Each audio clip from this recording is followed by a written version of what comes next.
MedBricks Webcast is a new kind of healthcare media channel to break the silo mentality and foster interdisciplinary thinking. Our mission is to fill that gap and to create a curiosity through different lenses, tapping the passion that guided the historical figures in medicine and bringing present-day groundbreaking research to the front lines. We interview physicians and leaders in the industry about present-day healthcare challenges on our live programming.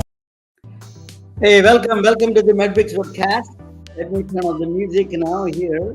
Welcome. We wish you happy wish you all happy New Year. This is the first show for this year for me.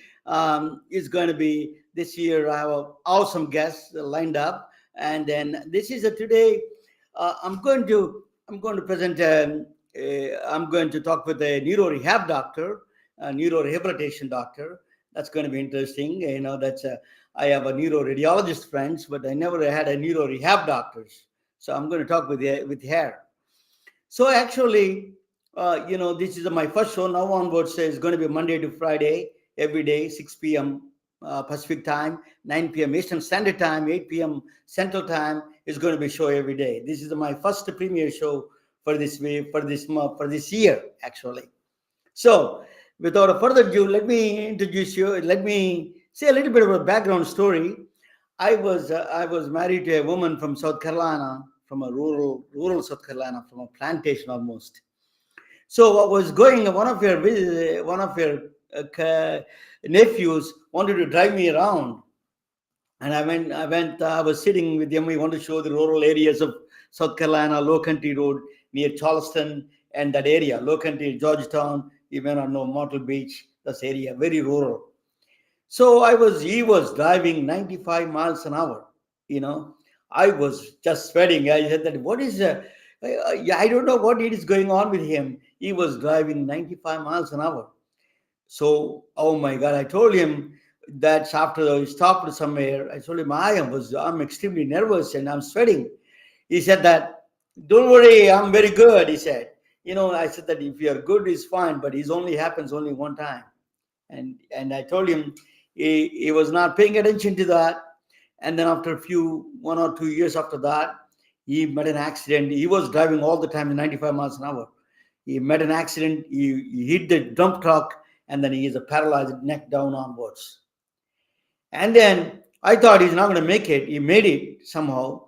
So then slowly, it took us 2-3 years, and it slowly, very surprisingly, that there is no way you could survive that kind of a crash and then come back and recognize people. He was totally he could not recognize anybody in the beginning. Slowly he started recognizing, and he did recognize me. He saw me only 2-3 times. That's all. He recognized me more than his because I'm look different for the South Carolina people up there in the rural South Carolina. So he recognized. He recovered very well.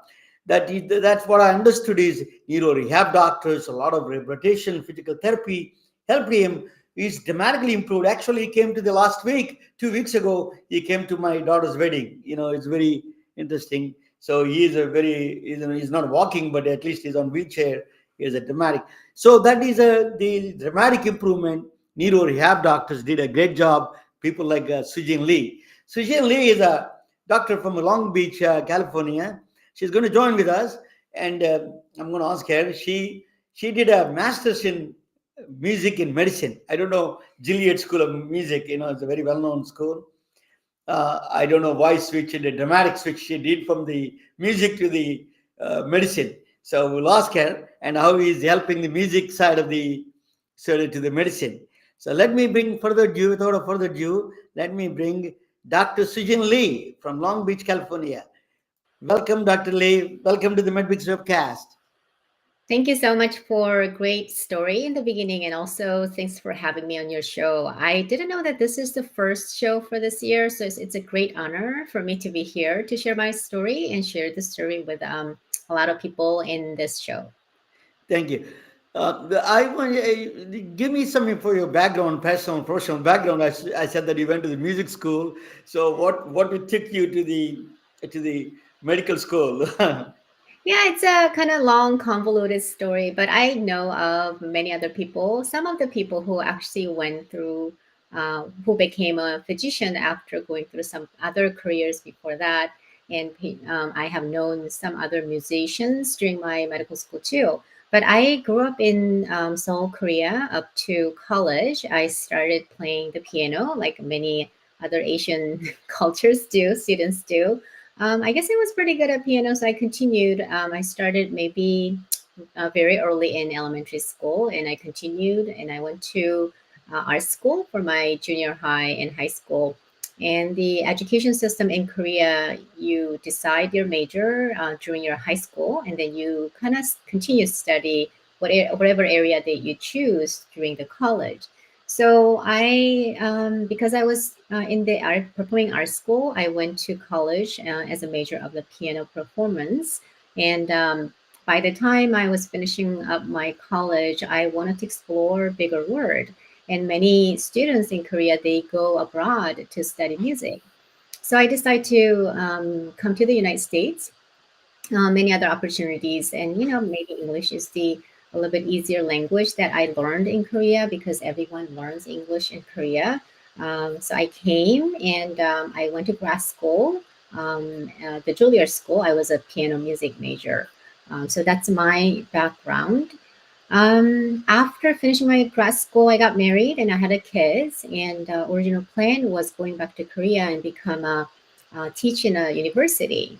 But since I got married and stayed in California, I looked into different options, what other things that I enjoy to do. And I always had some fascination in science, some computer science and research. And also I liked chemistry rather than biology. So I looked into medicine if there's any opportunity to do something in medicine. So I started taking some classes in local community college, chemistry and math and biology, and I enjoyed. I decided to pursue pre-med. I finished it about 2 years. Also, I volunteered different settings. I was emergency medicine technician, EMT, for about 6 months, and also did some volunteers in hospice, some shadowings. So I feared medicine is a good field for me to go. So I decided to go to medical school, and then, well, I went to the UC San Diego. That's where I was at the time. So I got lucky to get into UCSD at the time. So I pursued my career in medicine. It's a great winding story. My brother lived in Korea for 10 years. He was doing in a Ulsan district in Busan. He Mm-hmm. was doing building a nuclear reactor for Oh, Canadian wow. government. So I'm very quite familiar with a lot of. I'm very close to a lot of. I I you know my past life. I was dating a Korean woman. Yeah. It's really I love Korean food. So anyway, Many people enjoys Korean food, and it yeah, became that's more popular. And yeah, absolutely. hmm Let me ask you, what is the neuro rehab doctors do? mm. It's always interesting to me. I was telling a story about my nephew. Yes. So tell us a little bit about the neuro rehab, what you all do. Okay, so I decided to go to physical medicine rehab as my specialty for my residency. I enjoyed the medicine part of it, but I didn't want to do internal medicine or family medicine. And I also enjoy doing some procedures, and I wanted to spend more time for the people who are in recovery phase. So I did a physical medicine rehab, and first year I got interested in research in spinal cord injury, and I decided to do clinical fellowship. So after my residency, I did a spinal cord injury medicine research clinical fellowship, and I also did some research over that. So neuro rehab is, I think, if you're a neurology residency, then you can go into spinal cord injury fellowship or traumatic brain injury fellowship. I think both of them are fellowship required at the time. So the people who does neuro rehab is the people who works with the patients who has neurological deficits. It could be central nerve system, which is brain and spinal cord. So if you have a brain injury, then it can be a traumatic brain injury or any kind of a brain tumor, infection, stroke. It's big on neurology side of it. My specialty is a spinal cord injury. So any kind of etiology causing spinal cord injury, and most common understanding of a general population is people are paralyzed, who is not able to walk or who's not able to use their hands freely. Those are the people that I take care of. And I'll also do some of the pediatric rehab. So there's some congenital conditions. People were born with a certain neurological deficit. Cerebral palsy is one of the one, and also spina bifida is another one. Those are the main patient population that I take care of. I do a little bit unique that I do pediatric and adult. There's very few number of rehab people who does that, but I got fortunate about I was fortunate to be able to do both pediatric and adult. So I focus on taking care of anybody who has the neurological condition causing chronic disability.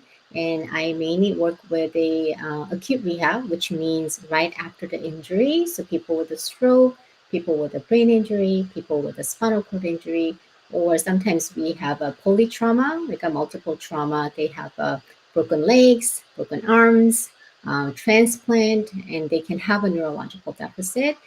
We help them right after the injury, maybe a couple weeks after they finish the acute hospital course, and then I work in an acute rehab facility. And I also do outpatients, so I continue to follow them to help their recovery. So the story you shared, your nephew, you mentioned that it took about what 2 to 3 years for them to recover. That's very typical. Sometimes people have a lot longer recovery time. To me, it feels like the recovery is a lifelong journey if the condition is severe. And it's very important to have a good support system. So I'm not working just myself. I work with other therapists, social workers, counselors, very big team. I usually work together. So that's like a neuro rehab. I think it's becoming more aware. General population is aware because we have a bigger aging population. So they ended up having more complicating neurological conditions. So I believe the general population become more aware of our specialty. Just give me what is a. You mentioned something interesting. You said that the Asian population are more prone to the neurological problems. I wouldn't say aging population is more prone to, especially these days. I see more younger people having stroke. In our acute rehab, we used to see people in their 70s and 80s, but now some people live longer. So we take care of the patients in their 90s, and sometimes we have a patient over 100 years old too, because of the longevity of the. I think it's part of it is the general population became a little bit more healthy. Also, there's the advancement of a medicine that keeps people healthier and live longer. So we see really old age people. Also, I'm not sure what's the cause of it, but lately I see more of a younger people in their 40s and 50s having stroke. Mainly those people tends to have other underlying conditions, something like diabetes and hypertension or obesity. And during COVID, I think I may see some more because COVID, some of the COVID, one of the complications is causing hypercoagulative state. So the blood become a little bit thicker, and then that can cause having more stroke. So we saw a little bit more increased population of a stroke during that time. Now I see more patients are a little bit younger, 50s and 60s. I will be interesting to see actually publication. What's the general publication actual study shows? But in my acute rehab, I feel like I see a little bit more younger patient population. You mentioned COVID. You know that a Mm, lot of long COVID. A lot of people yes, talk about brain fog. What is yes. that? Do you deal with that kind of patients?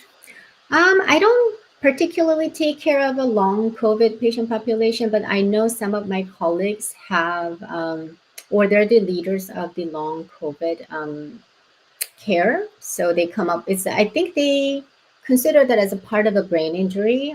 Some of the cognitive deficit. I don't know the exact etiology why people have those kind of things, but it's very common to have some autonomic dysfunction, which means I think one of the common thing or um, some pathology that known to general population is POTS, postural orthostatic tachycardia syndrome. It happens in the younger patient population in their 20s and 30s, actually. What it is when they change their position, their heart rate goes really high and their blood pressure drops. So it could be very debilitating because whenever they try to do certain physical activity, they get lightheaded and they can't do anything. Usually happens in young female in their 20s and 30s, mainly 20s or late teens too. And a lot of times it takes certain testing and some equipments to test it. So many patients don't get diagnosed. They just get lightheaded, and many physicians are not able to figure out exactly what's going on. But there are good, some of the clinics actually have the equipment and experts who is able to diagnose. And also there's a nationally, I think they're building more long COVID clinics because they can have a chronic shortness of breath. Also, brain fog is another one. And I don't know the exact number statistically, but I've heard during the COVID, during active COVID infection period, they can have blood becomes a little bit thicker, so they tend to have a more blood clots in their body. That was the one of the complication from the COVID. So, Sujin, Hmm. what is involved in the neuro rehab program? What do you do exactly? Briefly, if you can give us a brief steps, what is the neuro Yes. rehab doctors do? What Yes. procedures, what process you do? Yes. So in acute rehab in adult side, we patients stay in the hospital, and then they usually stays about 1 to 2 weeks, and we are the main doctors who manage what kind of therapy they're going to get, what kind of equipments they need, what kind of nursing care, some general medical management, and also we have all the consultants available. Especially because my acute rehab is part of the bigger hospital system that has all the specialists, like a neurosurgeon, orthopedic, medical, internal medicine, and all the other specialists, nephrologists, hematologists. My role for acute rehab is managing the team, including the patients and their families, case manager, social worker, and all the therapists, physical therapy, occupational therapy, speech therapy. We also have a recreational therapy. And pediatric side, we also help them to how to integrate their school system while they're in the hospital. So rehab doctors are leading leader of the team. So we kind of supervise and overlook all the cares the therapists they get and all the medical management. We do that. And when the patient goes to home, we continue to follow, and then we communicate with all the other specialists and all the doctors, make sure that patient gets the right type of a therapy, if they need equipment such as a wheelchair, shower chair, some type of braces, some amputation patients, prosthetics, artificial legs, those kind of orders, we manage those ones. In pediatric side is very similar too, but as I mentioned that we take care of the family, entire family, and also school system. We integrate communication with the school so that the kids can go back to school with any type of assistance they need, because sometimes um, kids are not ready to go back to school in full time with a full capacity, but we still want them to participate in school. So we communicate with the school to accommodate their needs. So it's a lot of team effort. Teamwork. Yes, but it's very rewarding and it's very, I enjoy a lot myself. So that's what we usually do as a rehab doctor. Actually, there is I don't know whether you saw this movie a long time ago came in. It's called Mhm. Awakenings by Robert De Niro. Mm. It was you probably are not even born at the time, 1980s, really. I know of the movie, but I don't think I watched the movie. So, Uh-huh. what is the mystery that all of a sudden people they take some medicine and all of a sudden they become a full aware of the self awareness come out Mhm. from nowhere? So, what is Mhm. this mystery? Do you feel that mystery of the brain sometimes? It's a very it's a mysterious brain is a mysterious organ. Do you Mhm. feel that mystery behind it? I think the our nerve system, brain and spinal cord, is an amazing organ, and it's a I see it as the God's creation. Anything in the world, I'm not religious person. I'm spiritual. There's a bigger energy and force and whatnot created us, and then the brain and spinal cord itself is a very complicating organ. But what I see when the patients have a breakthrough, so think there was a traumatic brain injury. One of the female politicians, she was in a not necessarily coma, but she was very confused for a very long time, but she had a recovery. And you sometimes hear the story of some people were in coma for 3 years, all of a sudden they wake up and they recognize the people. um, my understanding or my explanation for my patient is there's a threshold. In able-bodied people, normal people, we have a very big threshold. Let's say the brain capacity is this much. You can hold the stress about this much. And then when there's an insult or injury comes, and if it doesn't hit the bottom, it will maintain its function. And when it hits the overpass the threshold, it goes low, then brain function decreases. And the people with the impaired brain function or neurological condition, their capacity is maybe a little bit narrow, the ability to hold the stress. And what happens is, let's say this is a threshold that patient can function or people can function. When their injury causing their ability around this, they're improving here little by little. Unless that hits the threshold, it doesn't look like they're moving or they're communicating or they're awake. But my hypothesis is when they do recover, they continuously recover, but it doesn't show up on the surface. So when we look at from outside, we feel like they're still sleeping. But inside of the brain, they continue to recover. And when it hits the threshold, then we can see the patient is waking up, or their leg is moving, or their arm is moving, or they're able to communicate. That's how I explain to my patients. But I truly believe there's a threshold. When they go over that area, then it becomes functioning. And that's my hypothesis. I have seen that for many patients, and the injury is severe. It takes much longer to get to the threshold. But the injury is a little bit less, then it takes less work until they become more functioning. I never heard that explanation. Brilliant Mm. explanation. It's truly brilliant. But what still is a mystery there. There, what is that threshold you're talking about? How does it step by Yeah. step goes? If they're not anything physiologically is not changing much, what it takes to do the threshold? That's a mystery itself, right? Yeah, I think there's a lot of research in maybe some imaging, functional MRI. They may detect some kind of a changes, some energy changes or some signal changes, but it's not really presenting as a functional level or clinical significance, but you can detect some of the activity going on. I'm not aware of, I'm not into that area to follow up the research, but I think there's some research kind of some type of a testing can detect if there's a still neural activity, like nerve is still working. There definitely is a study.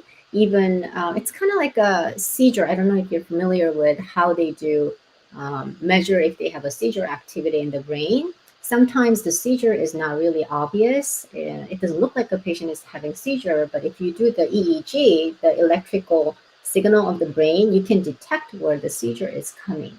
So I think it's kind of similar in terms of measuring the brain activity. I am sure in the future there's going to be possibility that they can detect how much of the damage is done and how much of a recovery the brain is making, even the patient is not awake yet. I wouldn't be surprised some type of a testing comes out next 5 years, 10 years. I think there's a technology being able to detect those kind of recovery, subclinical recovery. I used to sell EEG machines, and I'm Oh not. yeah. Yeah. So let me ask you another question. Is about I interviewed a doctor, Evan Yes. Alexander. Dr. Evan Mm-hmm. Alexander is a near-death experience. He talks about near-death experience. Do you have any Hmm. comment on that? Do you know anything about You know it? what? Yeah, I'm not, I don't talk about those kind of things with my patient. The patient population I see is um, either they passed this space or they never went to that space. So I'm not really familiar with, I'm curious about what he talked about, what his explanation. I hear those stories a lot, but I don't see that in my patient population, or we don't discuss those things in my clinical practice. He's a neurosurgeon. Actually, I'm Mm, going to show you one of these days. I'm yeah. going to play that. But Hmm. when I come back, I will ask you a little bit about. I'm going to present a topic on the mystery of the that is Yes. and then after the topic, I'm going to come back and ask you what is your coaching business, and then Hmm. what are you doing on the side of the side business that you're trying to create for doctors to make Yes. additional income. Let us talk Okay. about that. Let me present my topic, and you can jump in anytime. You can make a comments, anything on this one, okay? 15, 20 Okay. minutes. I'm going to present that. So we are going to watch together, and then I'm going to present that topic. That is Dr. Sujin Lee, a neuro rehab doctor. Let me bring I'm going to bring, okay. So we are both watching together. That's a neuro rehab doctor, Dr. Sujin Lee from Long Beach, California. So, yeah, I'm going to present the topic of, the mystery equation, the equation that changes the medicine. The beginning, it is the story starts at the beginning of the universe itself, at the Big Bang itself. There were two kinds of matter was produced. We believe the two kinds of matter was produced. The one is matter, and the another was the antimatter. They're exactly complementary kind of things. They were equal amounts of produced, but we don't know where that antimatter is gone. We don't have that is a mystery in physics. So that mystery. So what is a matter? First, before I talk about what is an antimatter, I talk about matter first.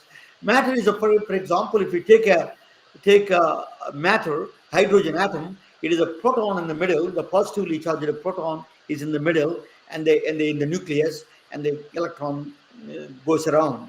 That's a very simple explanation of the matter.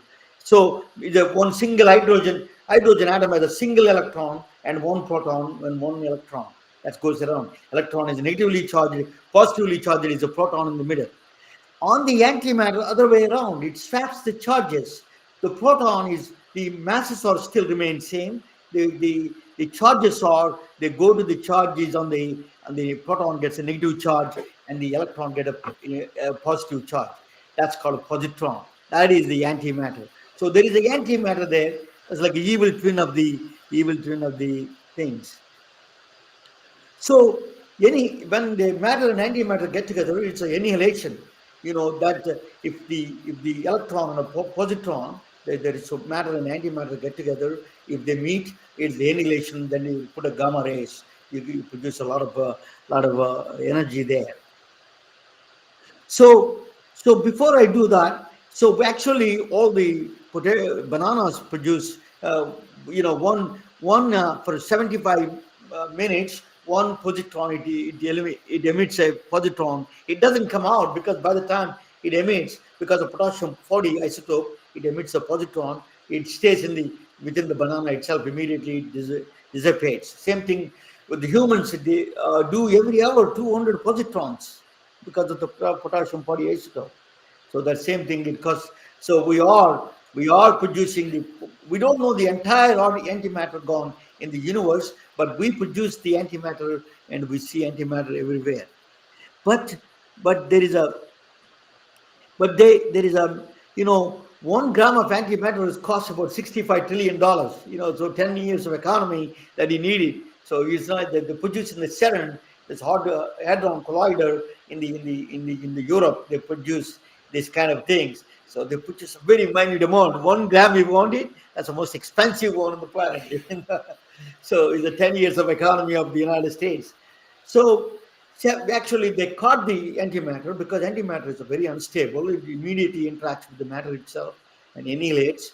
So, but they kept it for 17 minutes through magnetic spectrum, magnetic forces, and transported the 4 kilometers.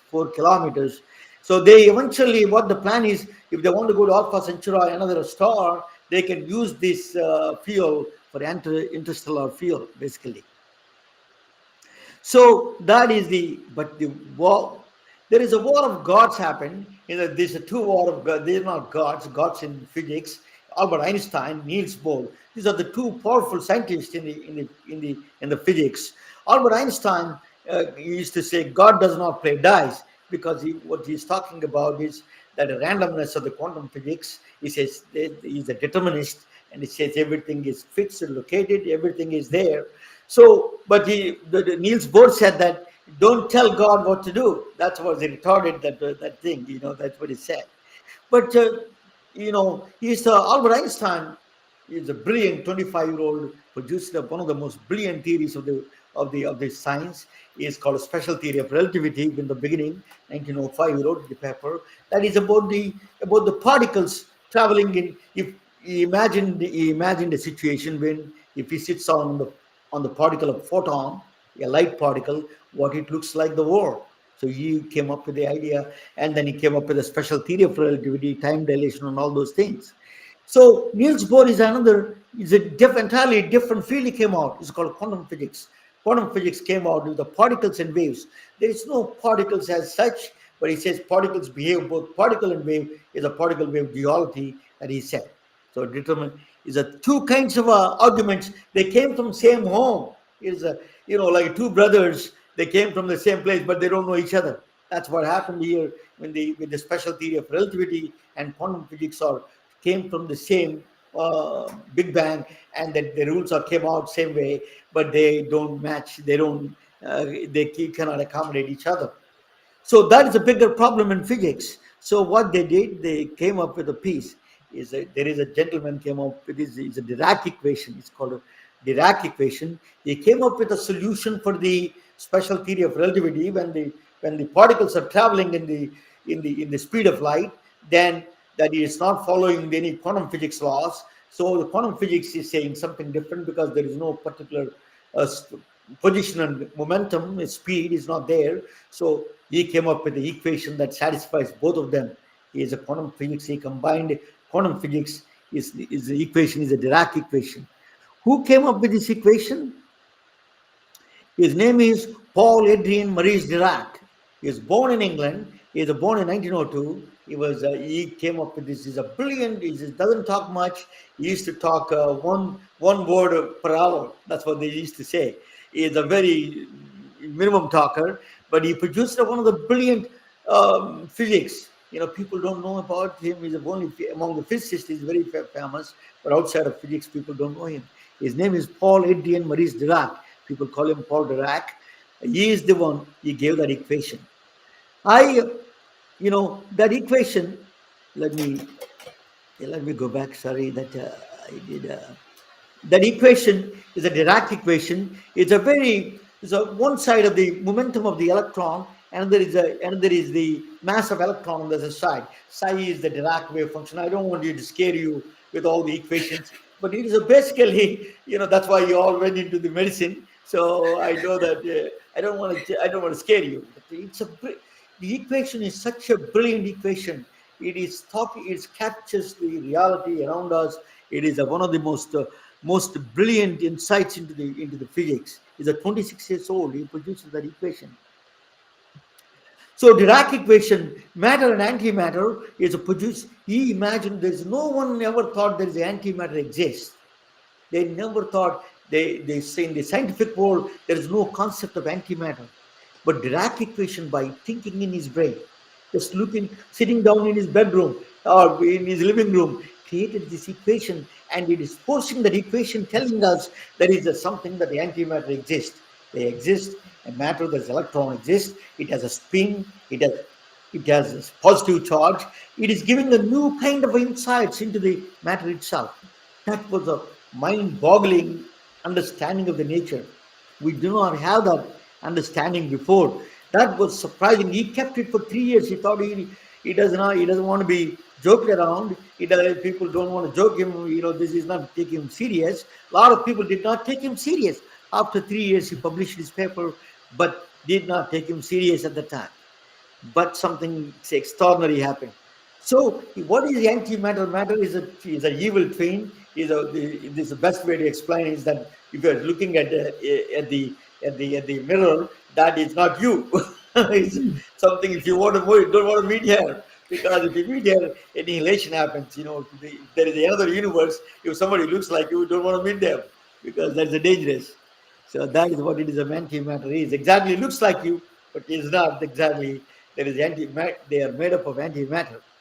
So there is in the 1932 the Caltech Carl Henderson. So eventually nobody believed in Paul Dirac about his equations and this antimatter kind of existence. But Paul Dirac, Carl Henderson, 1932 Caltech published it. He experimentally proved there is a positive electron. There is a two electron in the Wilson chamber. It's producing the electron and the positron together, and he went on in a separate ways, in exactly opposite ways, and he experimentally verified.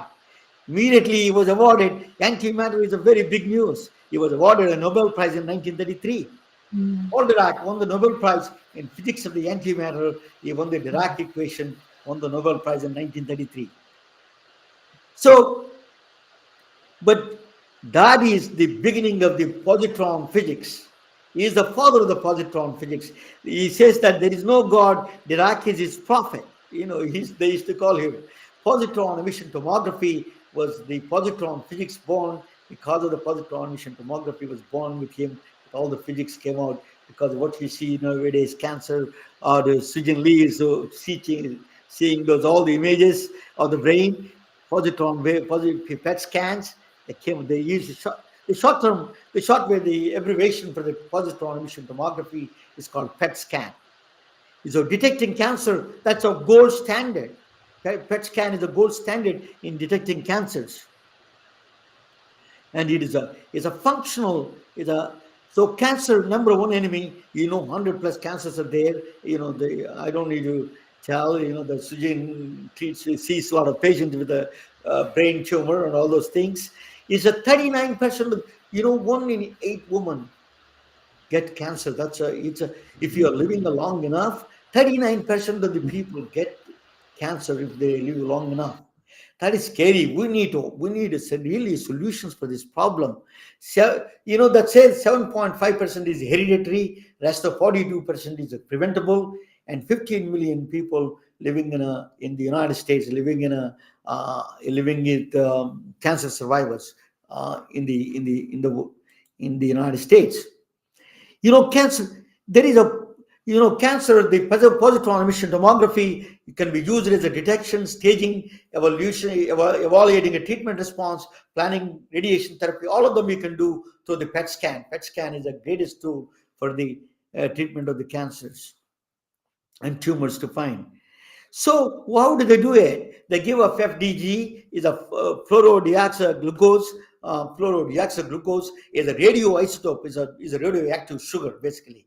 It's a contrast agent they inject to the patient. So what it does, it's basically the ticking the body is the body ticking. Just 1 second, please. I'm in the middle of something. Please come down here in 2:30, okay? Yeah, so I will reach there within 15 minutes. Okay, thank you. Come down. So sorry about that. There's an important call that I have to answer. Sorry. So, but FDG is similar to the chemically is the same thing as the glucose. Okay, it's no difference. Only except they add a radio tracer, a fluorine atom, the fluorine 18, they add the isotope. That's only difference. So the body thinks it's a glucose when they give FDG. And see, so that's the reason they give FDG. It's exactly body thinks it's a glucose. So when it's glucose, what is the FDG does? It produces a positron. When it goes into the body, and then cancer attacks a lot of these it is a biofunctional, it takes a lot of glucose, and then it consumes a lot of glucose, and then immediately the positrons come out. When the positron come out, immediately it interacts with the electrons next to the neighbor, and immediately produces very powerful gamma rays, which is light waves, is the very high frequency waves produces. And then you have the detector, and the PET detector, positron emission detector. It goes there immediately. Conservation of momentum is followed, and then immediately you can tell by attenuation is how much what is a tumor is, what stage it is. You can see the functional. You can see this is a great functional. You can see the dark spots are the FDG glucose.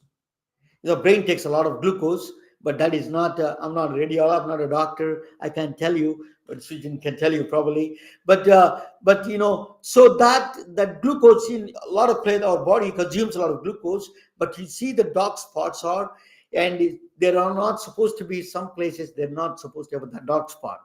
There's like kidney cancer here, something kidney or liver problem there for that patient. So I don't know much about it. That's my understanding. Correct me wrong. So this is the PET scan gives you structurally low resolution and a very functionally a very high time. It gives you a movie. You can record a movie. I used to sell PET scans I'm very quite familiar with the PET scans. It gives you dazzling images in the PET scans. PET scan produces with a dazzling with the radio source, the FDG. Radio source is the FDG, it means which is a glucose with a radioisotope that's attached. It produces the breast cancer. You can see. So a lot of women. One of the CNN anchor is yesterday she was saying that she got inflicted with a stage 3 breast cancer. Every 1 in 8 women is going to get a cancer. Can you believe that? We need to solve this problem, very serious problem. But so how do you produce this radioisotope? Is producing through radioisotope is a particle accelerator. That's a physics. That's where I come from. And then the physics of the accelerator, the physics, what they do, cyclotron, they produce in cyclotron is basically moving the particles with a fast, very speed, almost closer to the speed of light, and bombard with the glucose, and it attaches the fluorine 18. Technetium, these are the contrast agents they use. Technetium 99, FDG, and gallium. They use as a contrast agents in FDG. They have to be produced in cyclotron. Cyclotron is a speeding a particle accelerator, very, very powerful. It's not easy to build. It's a bigger problem. That is where health inequities come. So only United States, with the 300 million people, we have 150 accelerators, cyclotrons in the United States. In China, they have 130. Hardly 1.5 billion people, only 130. There's a rural China. They don't have access to cyclotrons much. In India, terribly dismal, very dismal number, 19 for 1.2 billion people. They have 1.4 now. Is basically they have 19 accelerators. So that's where the detection problem comes. Detection is not there. Early detection is not there. That's a problem. So PET scans is a big problem for this cyclotrons. In India, there is a cancer train. There is a state of Punjab in India. It goes because of the PET scans or the cyclotrons it's hard to get. There's not too many PET scans there. So they take a train completely full of cancer patients, go every day, 9 p.m. it leaves one state to other state, 300 miles, goes there. The train is full of cancer patients. It goes to the state of Rajasthan, is a 300 miles across. So the world is in Africa and all those places, cyclotrons are not a big challenge, cyclotrons. So we need to really produce the cyclotrons, quite a number, we need them. The next one is, cardiologists also use a PET CT for the heart viability thing. They use a rubidium because you need a sodium potassium pathways. You need a rubidium 82 isotope. Rubidium. So that I used to sell that the accelerators. That accelerator is actually that small one you see, $30,000 a month it costs you. It produces a rubidium 82 isotope. It is the accelerator, small accelerator. That's why it costs you $30,000. It looks very small. You can literally pick it up with the hands. It's very heavy, but pick it up it's made of lead. That is the cardiologists use rubidium isotope. That is not only for cancer. So positron emission tomography was you do PET CT scan. CT, so the PET is the very good and functional side, but the location wise, you need a CT and MRI help to exact location. That is the one they use. That's why they use a combination of PET and CT or PET MRI. The next one is the complete body PET scan. UC Davis has that. You can see the complete. You can go to the California UC Davis as a bright spots. You can see entire. You can do the PET scan for the entire body. So JPET is the new one is coming up. It is a really mind-boggling thing coming up from Europe. JPET is a Jageltonian, something like that is the name of the town, I think. It's a PET scan. They're producing. It is a very strange way they produce. Before the positron, once the positron comes out, and it does a kind of a small dance before it joins with the electron. It acts like a small atom. It revolves around it before they become collide each other. During that time, if you catch that dance, you will know the exact cell by cell location of the the exact location and the exact the function of the. You can catch the cancer way before this. This is a research reactor. Is coming up Jagiellonian PET scan. It is a positronium they call. It is before it they meet the positron electron, they get together. Before it meets, it does a dance. It becomes act like a small atom. That they wanted to get that. That is the new kind of a PET scan is coming up. So this is the beginning. Father of the physics, Professor Paul Dirac, who gave all the physics of the positron. He moved to he's from England. He was teaching in England for a long time as a professor there. Then he moved to Tallahassee, Florida in 1972. They offered him. The reason is he was offered all over the places, all over the world. He got the professorship. He did not go anywhere. He liked Florida, somewhere in Tallahassee. His daughter works there. His daughter used to live there, so he moved to Tallahassee, Florida. That's not that name-wise. The physics department is not that well known, but he moved. The Foldrack moved there. So he gave the final lecture. He lived 10 years or less than 10 years. He lived there. By the time he gave a final lecture, died in October 10th, 1984. He died. He's one of the most brilliant physicists who gave the birth of the positron physics. So he's the father of the physics, the father of the positron, father of the positron physics. What they did was that equation who gave the positron, birth of the positron.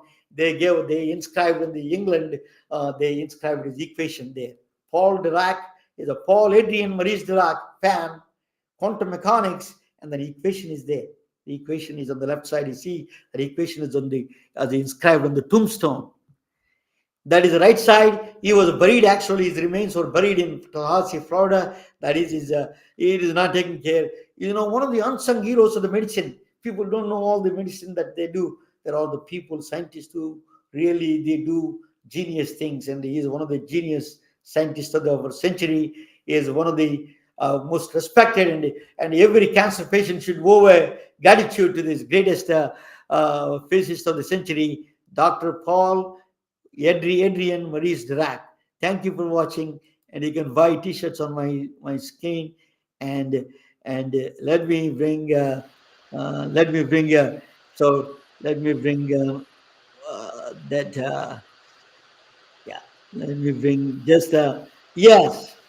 Thank you.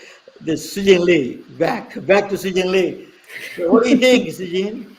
Oh wow, it's amazing history that I didn't know about. We use PET scan quite often for our patient population, and then the PET MRI. But I didn't know that the newer upcoming device. When I used to do research in my pre-med years, that there's the photon spectrum that you can actually detect in the cell, the movements of the water movements in there. That was a research device, for not animals. It was more for non-organic chemistry research. But I think some of those technology actually coming to the medicine and then can be used in medicine. So it's amazing to see how the science develops and evolves, and some of the technology can be implemented to saving or helping human health. Yeah, it's a very informational and educational lecture. Thank you so much. It is actually from history. This is science. It's not technology is great, but science is the one who gives that technology the tools. But the That's technology true. is tools. Science is that fundamental idea of the nature has to be done in there. Yes. So, Dr. Lee, tell me about you are a physician. You did a life coaching. Why did you do the life coach certification? Why did you? How do you? What is that involved with the life coaching? So the life coaching came in. I still do.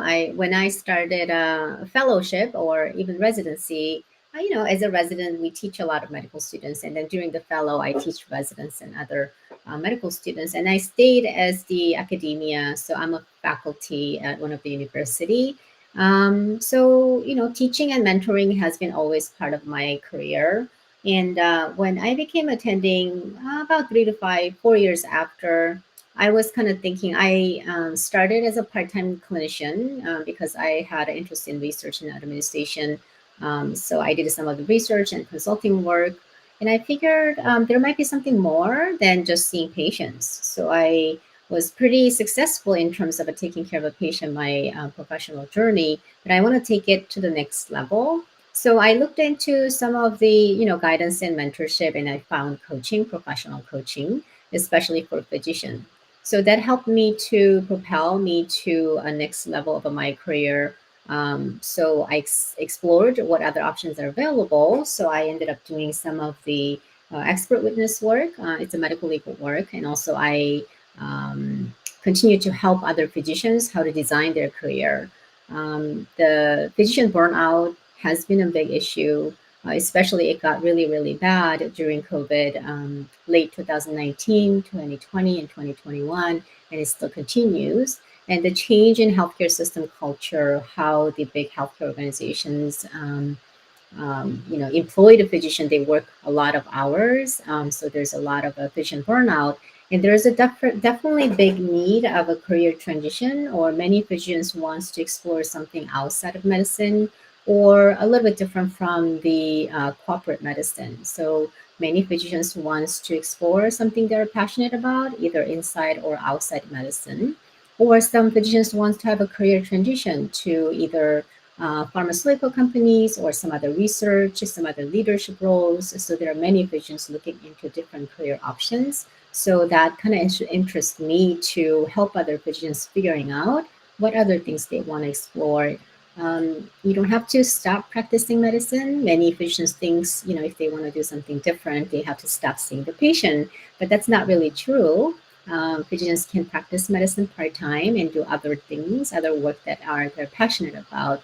I have met many different physicians doing different things. Some are artists, some are musicians, some are decoration. They have investors, and there are many different type things that physicians can do, either inside of medicine or outside medicine. So that's why I got interested in coaching for career development, professional and personal development.